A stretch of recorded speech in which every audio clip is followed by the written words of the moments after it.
Once again welcome back. सलाम पाकिस्तान नाज़रीन, आप सबको एक बार फिर से प्रोग्राम में खुशामदीद कहते हैं। और आज दुनिया भर में हार्ट डे सेलिब्रेट किया जा रहा है, वर्ल्ड हार्ट डे।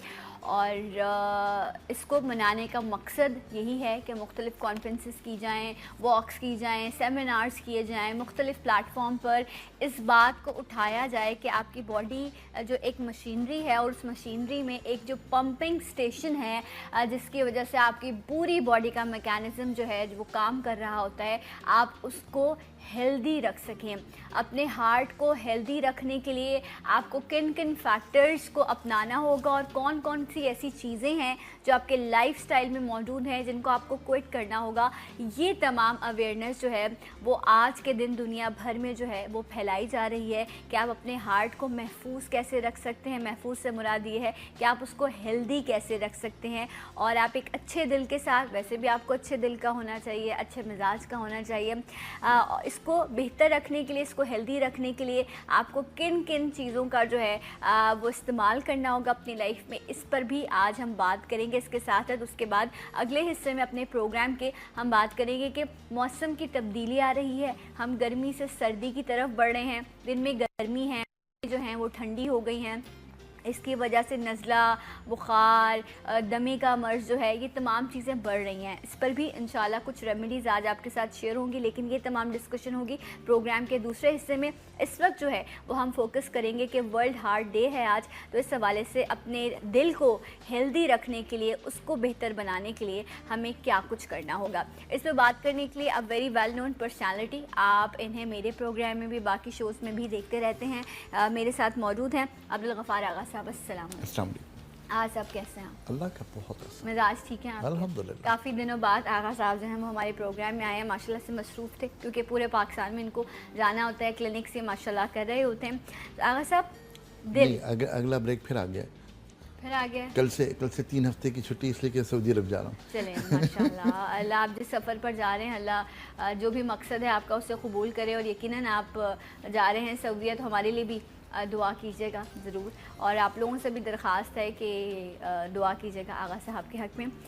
सब दिल एक सो कॉल्ड कहा जाता है कि एक पंपिंग स्टेशन है, लेकिन ये बहुत बड़े बड़े काम भी कर रहा होता है, तो कुछ दिल के हवाले से कुछ कहिए। बुनियादी तौर पर जो आज की साइंस है उसने दिल को एक पंप की हैसियत दी है। हाँ। और एक ऐसा पंप जिसके अंदर इतनी क़ुव्वत है कि उसका एक मर्तबा पुश करना 40 मंजिल बिल्डिंग को पानी सप्लाई कर सकता है। उसके अंदर इतनी पावर होती है। इतनी पावर होती है। दिल की जो बहाव की कैफियत है वो ये है कि वो बाल से ज़्यादा बारीक पैर के नाखून की रगों तक एक ही फ्लो में खून को ले जाता है और उसी फ्लो में वापस ले आता है। वाओ। अच्छा, अब इस दिल के लिए बुनियादी तौर पर क्या क्या चीज़ें करनी चाहिए? सबसे पहली बात जो है वो ये कि दिल की कुव्वत को बाकी रखें। पहली बात तो ये है जिसके बारे में शायद हमारे यहाँ बहुत कम काम हुआ है कि ताकतवर रहे आपका दिल, ताकतवर रहे, पंपिंग जो है वो प्रॉपर होती रहे। जी, जो उसकी पंपिंग है वो प्रॉपर होती रहे। हमने जो बहुत ज़्यादा हाईलाइट किया और आज पूरी दुनिया इस पर हाईलाइट कर रही है कि दिल के साथ निकलने वाला जो खून है उस खून को पतला कैसे करें, उस खून के गाढ़ेपन को कैसे डील करें, कोलेस्ट्रॉल कैसे कम करें, खून को पतला कैसे रखें, हार्ट के रिदम को कैसे बाकी रखें। हम इस पर तो मुसलसल बात कर रहे हैं और बहुत सारे फोरम्स हैं जिस पर आज ये सारी बात दिल के हवाले से होगी। लेकिन दिल के हवाले से मैं एक छोटी सी बात और करना चाहता हूँ। दिल के बारे में अब एक नई तहकीक आ रही है और वो ये है कि दिल में सोचने और समझने की सलाहियत है। देखिए, अगर कोई शख्स अपने जहन में कोई ख्याल लाता है और वो उसके लिए डिप्रेसिंग होता है तो दिल की हरकत कम होनी शुरू हो जाती है। अगर वो खुशी का लम्हा होता है तो ऑटोमेटिकली दिल की रफ्तार बढ़ जाती है। इसका पंप स्टेशन से क्या ताल्लुक है? लेकिन कहीं ना कहीं हमारे जज्बात और एहसासात को दिल न सिर्फ रिसीव करता है बल्कि उसी एतबार से रिएक्ट भी करता है। हाँ, कुरान में नहीं जिक्र आया कि दिलों को पलट दिया गया है, मोहर लगा दी गई है। तो यहाँ पर मेरे ख्याल से अगर मैं गलत नहीं हूँ, मेरे ख्याल से दिमाग का या सोच का ऐसा जिक्र नहीं है जितना दिल का जिक्र किया गया। कहीं जिक्र ही नहीं, जिक्र ही नहीं, सिवाय गौर व फिक्र करने के। हाँ, दिमाग का जिक्र उमूमन नहीं है, दिल सिर्फ का जिक्र है। हमेशा दिल का जिक्र है कि हमने उनके दिल फेर दिए, हमने उनके दिलों पर मोहर लगा दी, हमने उनके दिल स्याह कर दिए। हाँ। तमाम कुरान भरा पड़ा है सिर्फ दिल के हवाले से, और हमने शायद इस टॉपिक को कहीं भी इम्पोर्टेंस नहीं दी। तो फिर हम ये यहाँ कह सकते हैं ना कि पंपिंग स्टेशन एक उसकी वो हो सकती है कि वर्किंग प्रोसेस है, बट इसके अलावा भी और बहुत सारी चीज़ें हैं, हाँ, जो उससे जुड़ी हुई हैं, जिसके बारे में हमने आज तक तहकीक नहीं की। यहाँ पर एक बहुत और बात बड़ी खुसूसी कहना चाहूँगा कि दीन इस्लाम में दिल की बात कुछ और है, इसलिए कि ईमान बिल कल्ब व तस्दीक बिल लसान, ईमान लाओ दिल से और जबान से उसकी तस्दीक करो तो मुसलमान हो जाओगे। तो अगर फर्ज करें कि मैं ये कहूं कि ईमान दिल से लाओ, तो लोग कहेंगे तुम तो पागल हो, दिल से ईमान कौन लाए हो, दिमाग सोचना बनेगी सारी तो दिमाग में। नो, दिल का होना इंतहाई जरूरी है। हत्ता कि हम आज पुरानी बात करें या नई बात करें, दिल की इंपॉर्टेंस बिल्कुल डिफरेंट है। वो लोग कहते हैं ये मेरे सामने फिजिबिलिटी रिपोर्ट पड़ी है, बड़ी अच्छी लग रही है, बहुत सही है, बिल्कुल सही चीज, तमाम चीजों को तुमने इसमें कवर किया, लेकिन पता नहीं क्यों मेरा दिल मुतमईन नहीं है, मैं नहीं कर रहा। ये दिल के इत्मीनान वाली बात जो है ये बहुत मुख्तलिफ है। और आज साइंस माने या ना माने, दिल की हैसियत दीन इस्लाम में सबसे ज़्यादा है, और दीन इस्लाम के हवाले से अगर बात की जाए तो दिल की हैसियत बहुत मुख्तलिफ है। यकीनन ऐसा ही है, और ये आपसे बेहतर फ़ैसले भी करवाता है और फ़ैसलों में आपकी मदद भी करता है। कहते ये हैं कि हम बड़े लॉजिकल लोग हो गए ना, हम बड़ा सोचते हैं, प्लस माइनस करते हैं, कैलकुलेशन करते हैं, लेकिन जो आपका दिल है वो उस कैलकुलेशन को अक्सर और बेशतर एक्सेप्ट नहीं करता। लोग कहते हैं कि फ्रीक्वेंसी मैच हो जाती है दिल की और दिमाग की, लेकिन शायद बहुत कम लोगों में ये ताकत होती होगी या ये सिफ्त होती होगी कि वो इन दोनों चीज़ों को एक कॉमन पॉइंट पर ले आएँ और उसके बाद फ़ैसले करें, क्योंकि जहाँ लॉजिक्स ख़त्म हो जाती है वहाँ पर आपका दिल जो है वो फैसले करते हैं। इसलिए अपने दिल को जो है वो मजबूत बनाने की कोशिश करें। कुछ लोगों के लिए कहा जाता है बच्चों के लिए इनके दिल बड़े कमज़ोर हैं, इनके सामने ये चीज़ ना करो, ये ना करो, वो ना करो। ये बात जो है ये हम ऐसी मिसाली ऐसे करते हैं या इसकी कोई हैसियत भी है दिलों का कमज़ोर होना है? यकीनन हैसियत है। अच्छा, किसी चीज़ को बर्दाश्त न करना, हाँ, ये दिल का काम है। सही। किसी चीज को बर्दाश्त कर लेना, किसी चीज को सह लेना, ये दिल का काम है। अच्छा, अगर उन तमाम चीजों के लिए हम उर्फे आम में जो चीजें कहते हैं उनकी लॉजिक्स पर मत जाइए। साइंस जो है ना वो अकल का काम है, वो 2 2 4 करके दिखाती है और इसी पे सारी कहानी चलती है। और अगर फर्ज करें इस रिसर्च की बात करूं तो मैं आपसे सच अर्ज करूं कि ये तमाम परसेंटेज पे चलती है, फिगर्स पे नहीं चलती। अगर फिगर्स की बात करूं तो हमारी जितनी भी रिसर्च है ज़्यादा से ज़्यादा 2000 लोगों पर होंगी। क्या 2000 लोगों पर की गई रिसर्च एक मखसूस इलाके में रहने वालों 2000 लोगों पर रिसर्च 3 अरब इंसानों के लिए स्टैंडर्ड बन सकती है? नहीं बन सकती, डेफिनेटली। वो बहुत सारी चीज़ें मुख्तलिफ है। बहरहाल जब हम दिल की बात कर रहे हैं तो मेरी ज़हन में 2-3 चीज़ें मैं ज़रूर चाहूँगा कहना। एक तो ये कि दिल के रिदम को बेहतर करने के लिए अपने आप को टेंशन से बचाकर रखना बहुत ज़रूरी है। वो लोग जो अल्लाह के फ़ैसलों पर राज़ी रहना सीख लेते हैं वो लोग ऑटोमेटिकली बेहतर हो जाते हैं, नंबर 1। नंबर 2 बात है कि वो लोग जो अल्लाह के फ़ैसलों पर राज़ी रहना सीख लेते हैं उनके दिल का रिदम कंपैरेटिवली बहुत अच्छा हो जाता है।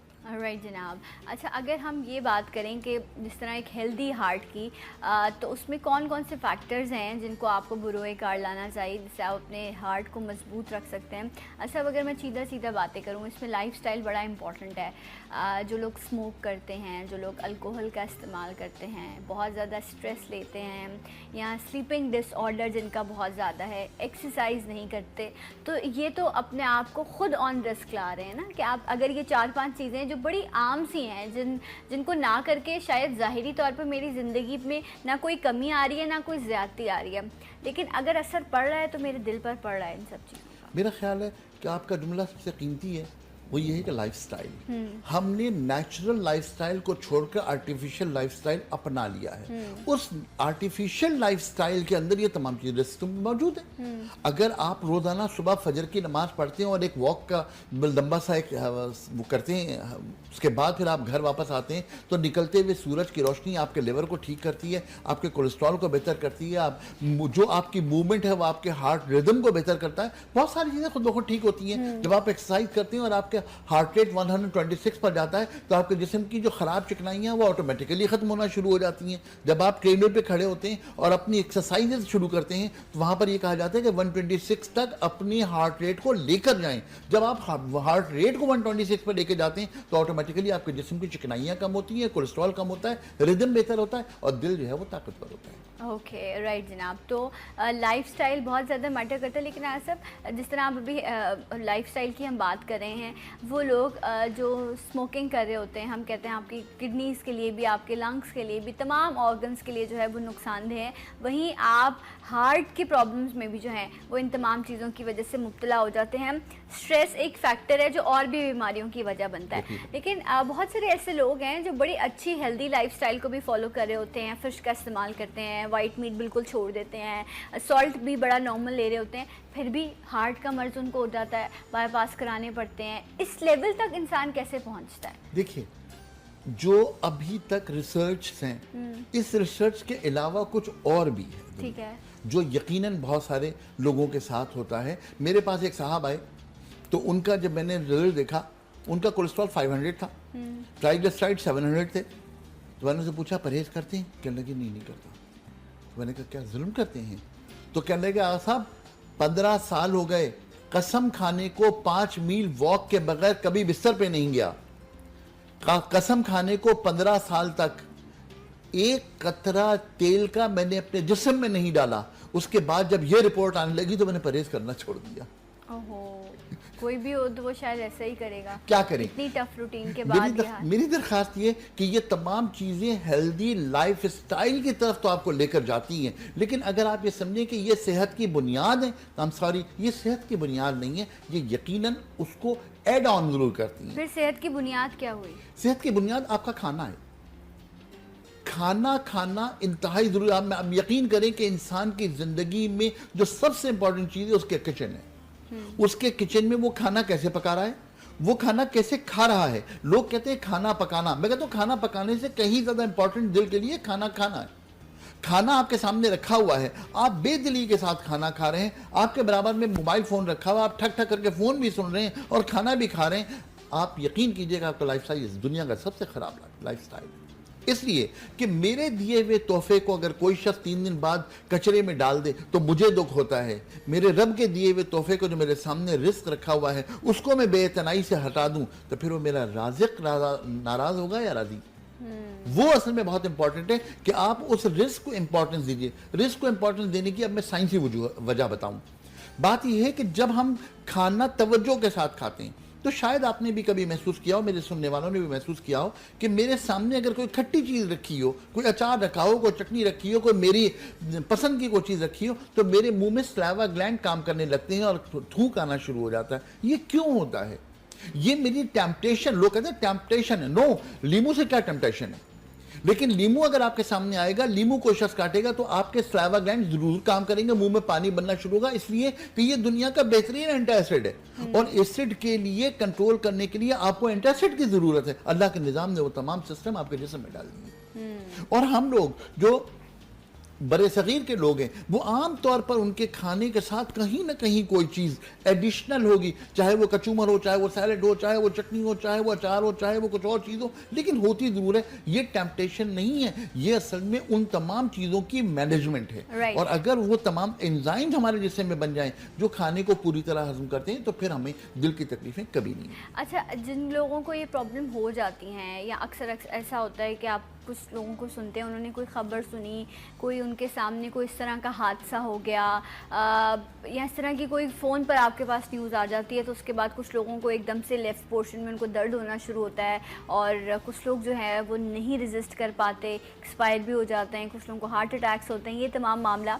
तो सब ये बड़ी अचानक सी चीज़ है। ये जो हार्ट का मर्ज़ है, ये ऐसा नहीं है कि स्लोली ग्रेजुअली, ये एकदम अचानक से कोई चीज़ होती है आपके साथ और उसके बाद खुश नसीब लोग होते हैं जो एग्जिस्ट कर जाते हैं, कुछ लोगों की ऑन स्पॉट जो है वो डेथ भी हो जाती है।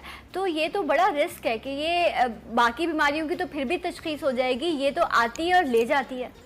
मैं आपसे करूँ, इसको मैं किसी और एंगल से देखता हूँ। अच्छा, वो कैसे? वो है हैपनिंग्स। जो हैपनिंग्स हैं वो मेरे ईमान के मुताबिक अल्लाह की मर्जी से हो रही हैं। उन हैपनिंग्स पर अपने आप को दिल से राजी रखना, ये असल में टेंशन्स को ख़त्म करने की बुनियाद है। बस जो हैपनिंग्स हैं, यस, यही ठीक है और यही मेरे लिए बेहतर है। अगर मैं इन हैपनिंग्स को एक्सेप्ट कर लूँ दिल के साथ, दिल से, तो फिर ऑटोमेटिकली मेरी टेंशन। लेकिन ये सलाहियत अब हर इंसान में तो नहीं होती ना, क्योंकि हमारे पास अना भी मौजूद है, हम लोग खुद सर भी हैं, फिर हम चाहते हैं हर शख्स जो है वो हमारे हाथों जो है वो कंट्रोल हो। जब ये तमाम फैक्टर्स हमारे जहनों पर मौजूद होंगे तो फिर उसके बाद एक्सेप्टेंस के जो कुछ है जैसा है यही है और मुझे ऐसे ही रहना है और इसी में सब्र शुक्र करना है, ये हर किसी के बस की तो बात नहीं। मेरा ख्याल है कि जो हम लाइफस्टाइल की बात कर रहे हैं, उस लाइफस्टाइल में अन्ना और ये तमाम चीज़ें आप वो करते जाइए, लेकिन वो लाइफस्टाइल में हमेशा माइनस साइड पर आएंगी, कभी भी पॉजिटिव नहीं आएंगी। पॉजिटिव यही है कि जो फैक्ट्स हैं उनको एक्सेप्ट कर लिया जाए। जो फैक्ट्स को एक्सेप्ट करने वाले लोग हैं वो हमेशा दिल के हमेशा मजबूत होते हैं, उनको दिल का दौरा कभी नहीं पड़ता। ठीक है, राइट जनाब। अच्छा, दिल को ताकतवर रखने के लिए, मजबूत रखने के लिए कुछ रेमेडीज़ जो हैं वो भी मैं आगा साहब से शेयर करूंगी इंशाल्लाह। बल्कि मैं क्या करूंगी, आगा साहब आपके साथ शेयर करेंगे और ब्रेक के बाद ये जो अभी मौसम की तब्दीली के असर, इनसे बचने के लिए कुछ रेमेडीज़ हैं वो भी आपको हम बताएंगे। हमारे साथ रहिए सलाम पाकिस्तान में।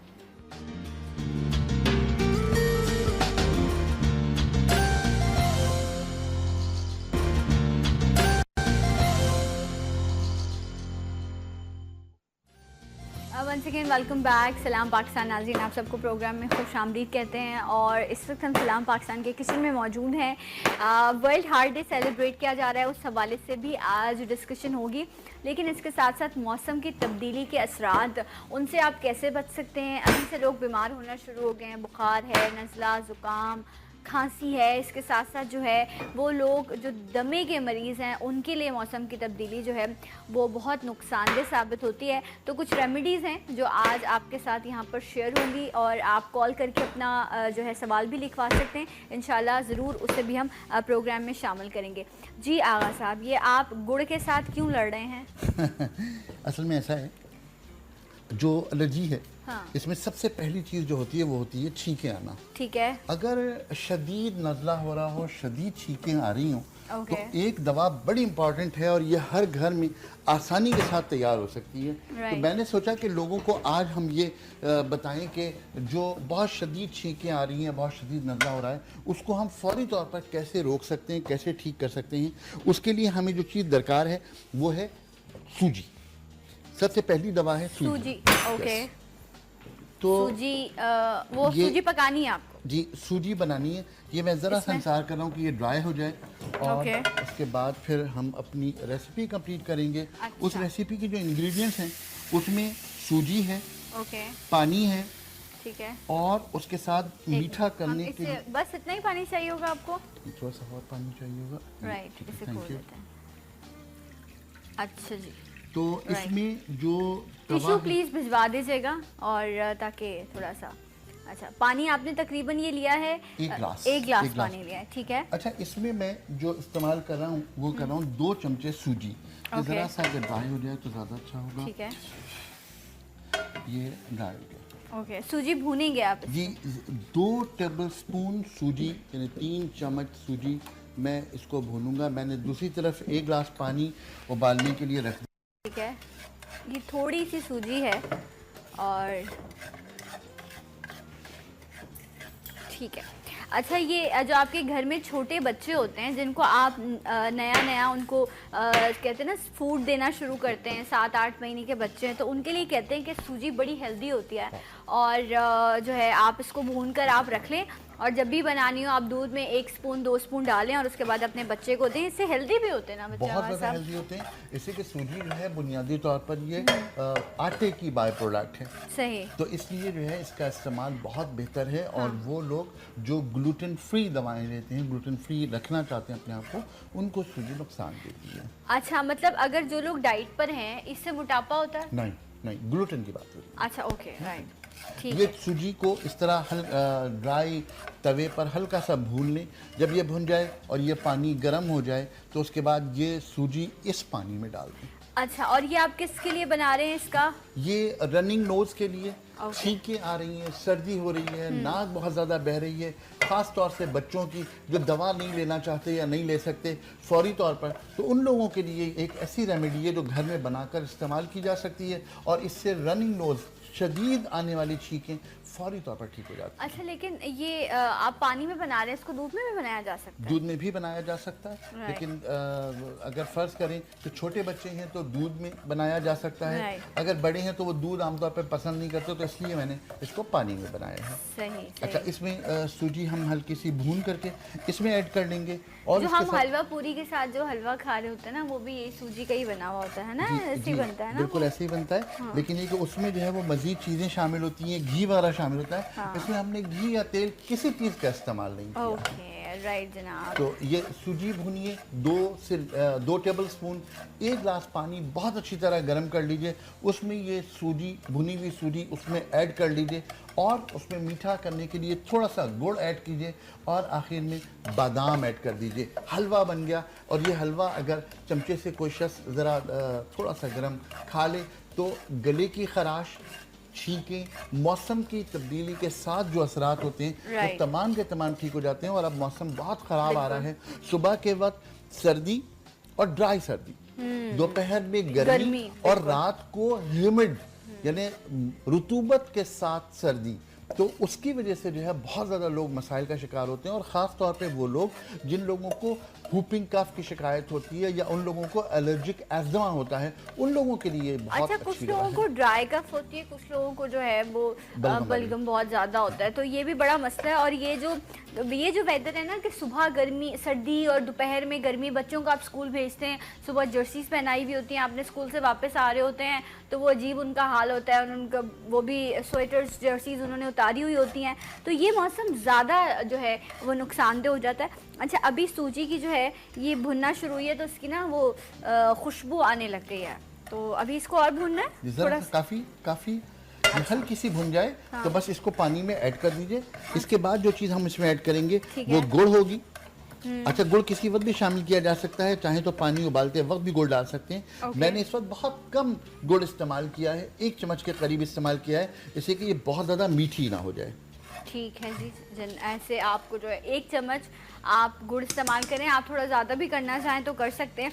गुड़ वैसे भी बहुत अच्छा होता है इस्तेमाल के लिए, लेकिन हम नॉर्मली अपने घरों में करते नहीं हैं। गुड़ की चाय भी बहुत अच्छी बनती है। जी, गुड़ बहुत अच्छी चीज़ है। और जो लोग गुड़ बनाते हैं, और अब गुड़ का क्योंकि मौसम आ गया है, अक्टूबर आ गया और अब गन्ने का मौसम शुरू होगा, तो लोग गुड़ बनाएंगे। लोग बहुत सारे लोग देसी गुड़ घर में बनाते हैं, उनके लिए एक छोटी सी रेसिपी मैं देना चाहूँगा गुड़ के हवाले से। गुड़ आमतौर पर जो रस होता है इसका, गन्ने का रस जो होता है, उसको हल्की आंच पे पकाते रहते हैं और उसके अंदर कुछ चीज़ें डालते हैं जिससे वो गाढ़ा हो जाता है। और उसके बाद ऊपर से जो उसकी रुतूबत होती है वो निकलती रहती है, कचरा जैसा निकलता, तो उसको छान निकालते रहते हैं। वो जो कचरा समझकर हम निकालते रहते हैं और फेंक देते हैं, उसको न फेंकिए, उसको निकाल कर जमा कर लीजिए। जब वो जम जाए तो उसकी छोटी छोटी सी गोलियां बना लीजिए। ये लैक्टोलोज है और ये उन लोगों के लिए, कॉन्स्टिपेशन के लिए एक बेहतरीन दवा है जो लोग जिगर के मरीज हैं। अच्छा, वैसे उसको गाढ़ा करने के लिए क्या चीज़ों का इस्तेमाल करते हैं? मुख्तलिफ किस्म के केमिकल्स। आप गुड़ बनाना चाहें नहीं, तो? घर जो आदमी तजर्बेकार हैं, जिनके पास ये तमाम केमिकल मौजूद हैं, वही लोग बनाते हैं। अच्छा, तो फिर आप और मैं नहीं बना सकते, तो सॉरी। हाँ, इस सवाल का जवाब यही था कि I am sorry. Next question please. अच्छा जी, अभी ये बहुत मैंने इसको भून दिया है, बहुत मेहनत किया आज मैंने इसको भूनने में, तो अब जो है इसको हम इसमें शामिल कर देते हैं। राइट जनाब, बिस्मिल्लाह। ये बस आपने इसमें सूजी ऐड कर दी। ठीक है। ये जनाब हल्का सा अब ये गाढ़ा हो जाएगा। इसमें हमने गुड़ पहले से डाल दिया था। इसमें अच्छा, ये थोड़ी 2 स्पून भी लें आप तो ये फूल जाती है, बहुत सारी हो जाती है। सो वो क्योंकि एक बार मुझे भी इत्तेफाक हुआ शौक में कि मैं हलवा बनाऊंगी, तो मैंने आधा किलो सूजी जो है वो बनाई। अब वो फूले ही जाए, मुझे समझ ही ना है इसके साथ क्या करना है।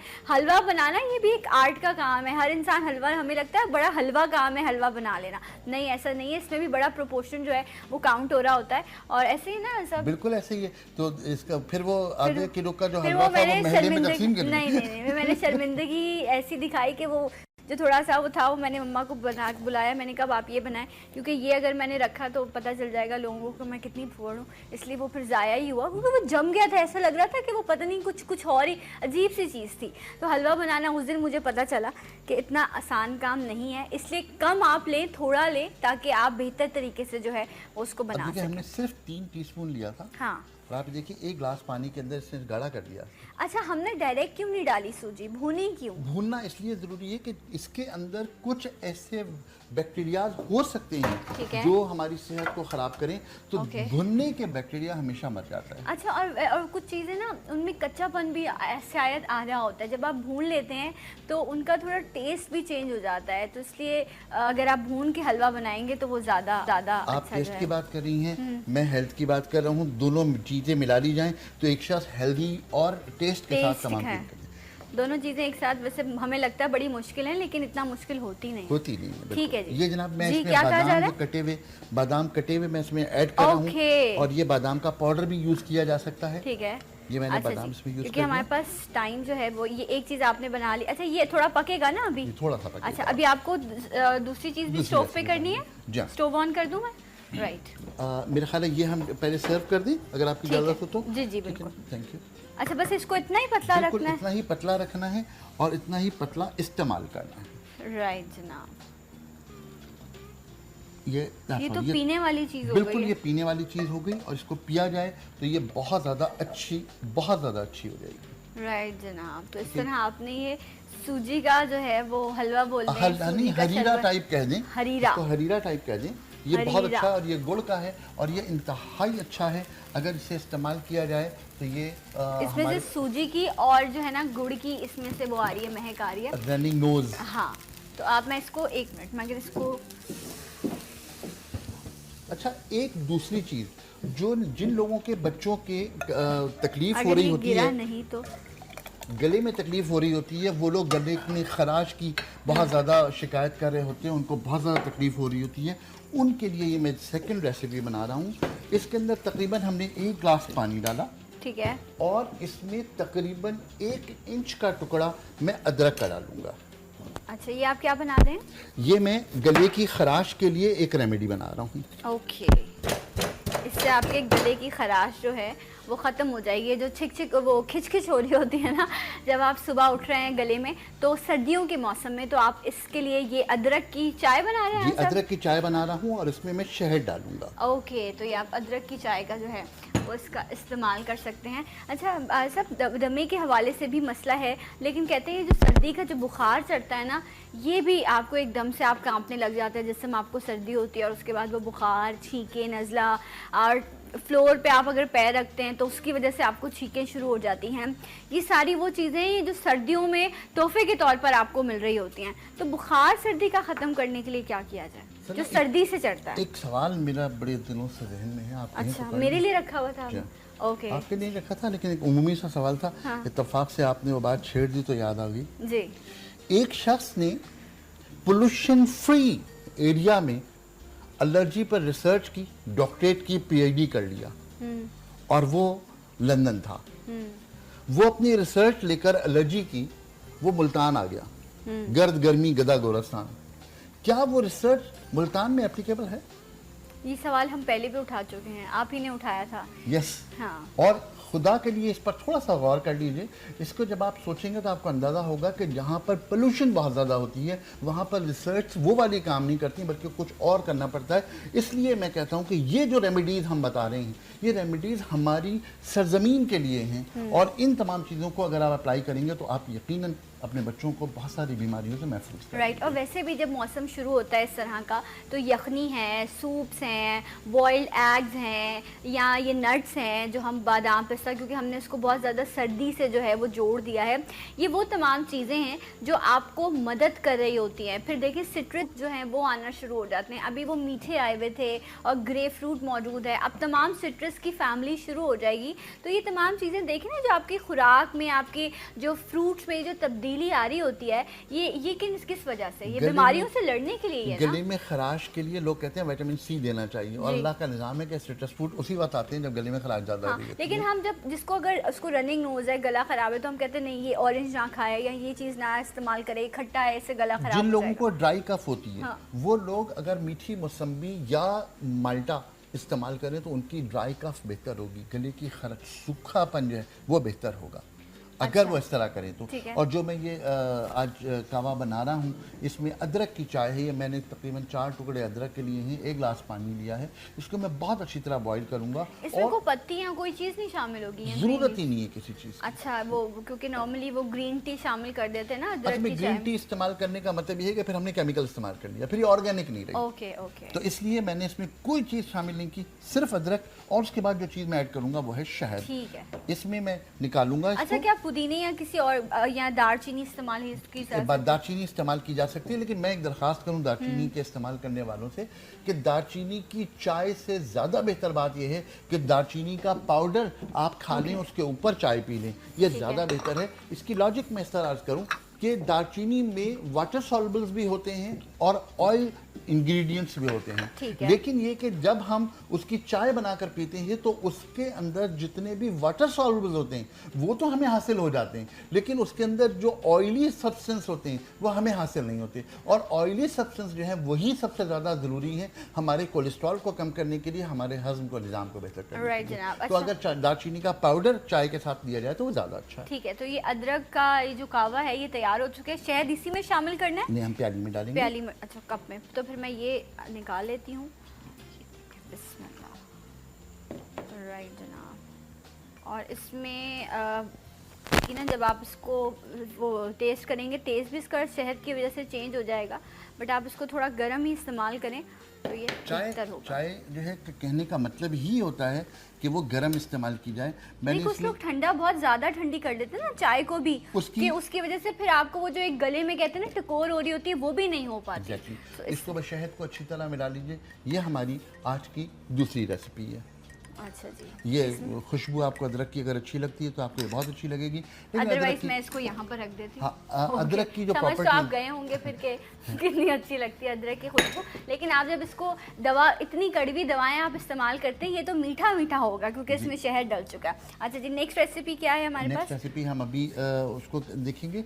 बात बुनियादी ये है कि जो मौसम की तब्दीलियां हैं उसको बेहतर करने के लिए हमारी बॉडी में रेजिस्टेंस लेवल का होना बहुत ज़रूरी है। अच्छा। मसलन विटामिन सी का होना बहुत ज़रूरी है। आप ये देखिए, आप अभी बात कर रही थी कि मीठे मार्केट में मौजूद हैं। मीठे नाम तो उसका मीठे है, लेकिन वो हल्के से कड़वे होते हैं। क्यों होते हैं? असल में बात यह है कि उसके अंदर क्लोरोक्विन फॉस्फेट मौजूद है। राइट। और वो मलेरिया के अगेंस्ट हमारे जिस्म की मदद करती है। और ये उसी वक्त आती है जब मार्केट में मच्छर बहुत होते हैं। सही। अच्छा सर, लास्ट में बस आई थिंक 1 मिनट होगा, आप जो नेक्स्ट रेसिपी अगर हम जल्दी से शेयर कर लें। जी, मैं बस अर्ज करता हूँ। स्टोव ऑन करना है? नहीं, देखिए इसमें हमें 3 चीज़ें इस्तेमाल करनी है। 1 गिलास पानी लीजिए, ठीक है, उसमें आप 15 लौंगे डाल लीजिए। 15 लौंगे, 1 गिलास पानी में 15 लौंगे डालिए। मैं आपको पानी दे देती हूँ। ठीक, आप बताइए, बताते रहिए आप। और उसके साथ जो है हमें 1 डली नमक इस्तेमाल करना है। ये लाहौरी नमक है, डली वाला नमक, ये कंपैरेटिवली ज़्यादा अच्छा होता है। इस नमक को इस्तेमाल करने से आपके बहुत सारे मसाइल बेहतर देंगे। इसे हमें बॉईल करना होगा। ये चीज़ें आपने इस तरह 1 गिलास पानी में आपने 15 लौंगे, ये तकरीबन 15 लौंगे और एक इतना बड़ा टुकड़ा नमक का, ये आपने इसमें ऐड करना है। ये याद रखिए कि जो नॉर्मल सलाइन वाटर होता है वो 9% नमक होता है उसके अंदर। ये नमक आप इसमें पाउडर इस्तेमाल करें या इसी तरह इस्तेमाल करके इसको हल्की आंच पर पकाएं। जब ये तैयार हो जाए तो इसको कपड़े से छान लें ताकि किसी किस्म का मटेरियल इसके अंदर बाकी न रहे। इससे आप नाक धोएं, गरारे करें और मिसवाक करके सो जाएं आप यकीन करें कि वो लोग जो दमे की दवाएं ले रहे हैं वो लोग भी इससे फ़ायदा उठा सकते हैं, और वो लोग जिनको नज़ला ज़ुकाम खांसी बुखार है वो भी इससे फ़ायदा उठा सकते हैं। क्रॉनिक साइनोसाइटिस की वजह से लोगों में बाल सफ़ेद हो जाते हैं, सर में दर्द हो रहा होता है, वो लोग अगर ये इस्तेमाल करें तो एक ऐसी रेमेडी जो उनकी उन तमाम तकालीफ को ठीक कर देगी। ओके राइट जनाब, तो लाहौरी नमक और लौंग डाल के आपने पानी को बॉईल कर लेना, उसके बाद आपने जो है जो आगा साहब ने बताया अपना नाक साफ़ करना है और आपने अपना गला साफ़ करना है। इंशाल्लाह आपको ज़रूर उससे फ़ायदा पहुंचेगा। आगा साहब बहुत शुक्रिया, थैंक यू सो मच। और आप सब खुश रहिए, मुस्कुराते रहिए, इंजॉय कीजिए अपनी लाइफ अपने प्यारों के साथ। कल होगी आपसे मुलाकात। अल्लाह हाफिज़, सलाम पाकिस्तान।